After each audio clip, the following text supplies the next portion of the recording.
జన్మభూమికే వన్నె తెచ్చినవయ్యా అయ్యా.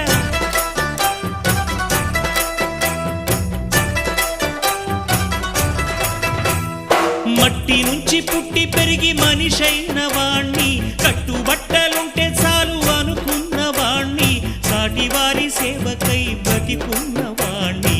పుట్టినప్పుడు మనము తెచ్చిందేముంది, గిట్టినప్పుడు మనతో వచ్చేదేముంది.